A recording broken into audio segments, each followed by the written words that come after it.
Hello my friends and welcome once again to this Red Gaming Tech video of myself, Marta. Hope you guys are having a nice week so far and are looking forward to the Microsoft conference in a couple of days. I know I am. We'll be discussing that later on in this video.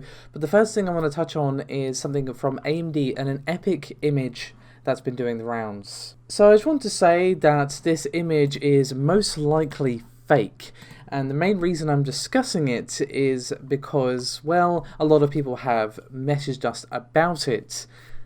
But I just want to discuss why I believe this is fake. Well, there's a lot of things wrong with it. First of all, you can see it's Milan and Genoa. And the first thing is that it says Genoa is a Zen 3 core. Genoa is Zen 4. It's also saying tape out over the Zen 4, the Genoa section, should I say. But from what we've been hearing, Zen 4 is not in tape out yet, Zen 3 is. And the main other giveaway is that Zen 4 is 5nm, not 7nm. So I'm sure there's other things that you could pick up on as well, but those are the main sort of glaring red flags that this is a fake image, unfortunately. So I just wanted to kind of call attention to that because we have had a few things, a few people message us, should I say, about it. But I have another AMD thing to discuss with you as well today, which is regarding the RX 5600 XT. And yes, we are talking about the current generation. I know it's been such a long time since we talked about the 5000 series. It's all been about, big Navi and the upcoming Navi cards, unsurprisingly. But we have something interesting today, as basically GPU manufacturers are releasing new firmware upgrades that actually give a bit of a boost to the 5600 XT's memory speed from 12 Gbps to 14 Gbps, and AMD has actually officially started promoting this upgrade to existing owners of the graphics card. So as you probably know, the 5600 XT was scheduled to launch with that 12 Gbps of memory, but just a few days before it was due to release, AMD did push out an updated firmware to their partners, which raises the TBP of the card, which is typical board power and memory speed. So basically what we've seen happen is quite a few manufacturers have launched the updated 5600 XT models that have their memory already at 14 Gbps right out of the box. However, if you perhaps picked up one of the previous models before this update was actually pushed out by manufacturers, you can manually upgrade the firmware to enable the faster memory. So yep, if you do have a 5600 XT, you can actually download more memory. I know, it feels like I'm memeing you, but I'm genuinely not memeing you. Anyway, you can, of course, as I've already said, upgrade your firmware and you will get a bit of a boost to the old memory speed. Anyway, we're going to move over to the main topic of today, which is, or one of the main topics, should I say, which is something from Nvidia. Now, this is all about what Nvidia are actually going to tell us at GTC this year, of course, after some humming and hawing over whether or not they would actually be holding a digital event, as obviously the physical one is no longer taking place for obvious reasons. We have now some information that has been translated by the retired engineer over on Twitter, and this is according to a DigiTimes report. So, what did he actually have to say? Now, he did go on to say that all of the errors due to mistranslation are all his, and you can see that on the tweet. However, let's discuss what he had to say first. First of all, he said that the online conference on the 14th of the 5th, that being, of course, May, will be unsurprisingly focused around AI, HPC, data science, autonomous machines, healthcare, and recent advances in graphics technology. Now, this is not surprising. GTC is a technology-focused conference. We kind of saw this with Turing. We saw the sort of really technical side of it, and then, of course, we had the actual gaming cards revealed at Gamescom. So apparently Ampere was originally scheduled for launching at Q3 this year, but maybe slightly delayed due to what's going on in the world. But he also went on to say that apparently due to the high cost of the advanced nodes, we are going to be seeing a bit of diversification in the lineup between the high end and the mid to low end. So we're going to be seeing TSMC's 7nm EUV process for the mid to high end products, which obviously is more expensive but does have better yields. but the lower volume, mid to low end products will be using Samsung 7nm and 8nm processes, just due to the fact that they are very aggressively priced, as the retired engineer himself points out. However, we are apparently going to be seeing a 5nm for the Hopper architecture, which obviously is going to be the one coming after Ampere, and we're going to be seeing 5nm production capacity from TSMC in 2021, and once again they'll be discussing with Samsung for them to handle the lower end of the spectrum, at least according to this report. Now the next paragraph that he said, I'm actually going to read verbatim, because it's really interesting to me actually. He said, quote, Nvidia previously underestimated the effect of AMD embracing TSMC and made some errors in its own plans for migrating to advanced nodes, moving to Samsung and wavering in its TSMC strategies, only to go back to TSMC later.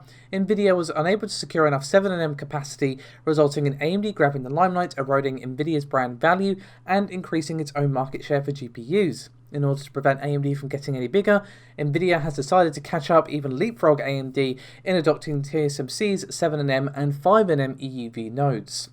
Now that does kind of make sense, because you may recall there were some reports doing the rounds not that long ago that Nvidia were considering Samsung, and then no, it was TSMC, and obviously the reports have come out that they're actually going with both. So it does kind of make sense and line up with what we previously heard.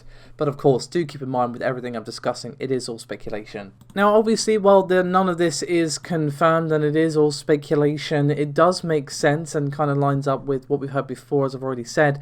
And of course, the GTC thing, which is the main thing that I wanted to talk about as well, does make perfect sense. That's definitely Nvidia's strat when it comes to these sort of things. They love their AI, they love their self-driving cars and all of that, so I'm fully expecting that particular prediction to come true. So he does also say, if I'm being in the interest of fairness, is that AMD is also apparently going to be shifting some orders to Samsung, but they also state that according to some people within the industry, this may be very unlikely at the moment, but I don't know if AMD would do that, just because they've had so much good luck and good fortune with TSMC's nodes, of course, and TSMC's brand power is also very important, and AMD has really hammered and emphasized this relationship between the two companies over and over. So I do think it's less likely that they would do it, and if they did do it, it would be only because they have to. So lots of interesting stuff, of course. A lot of it we're just going to have to wait and see, unfortunately. Luckily, it's not too long to GTC. We will finally get our first look at Ampere.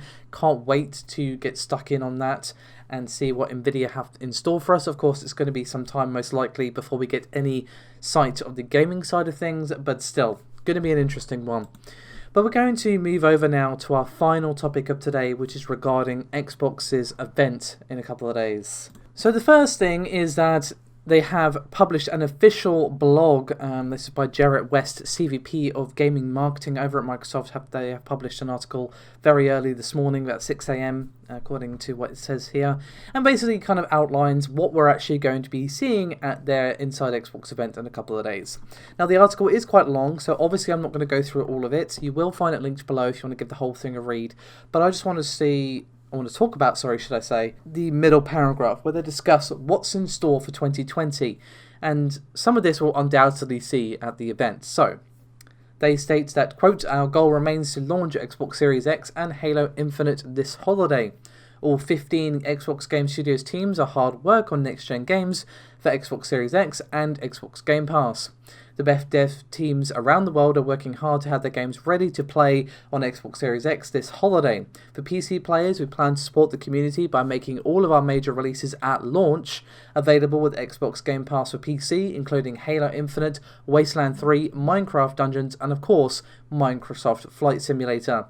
We have new updates and titles lined up for Xbox Game Pass for console and PC.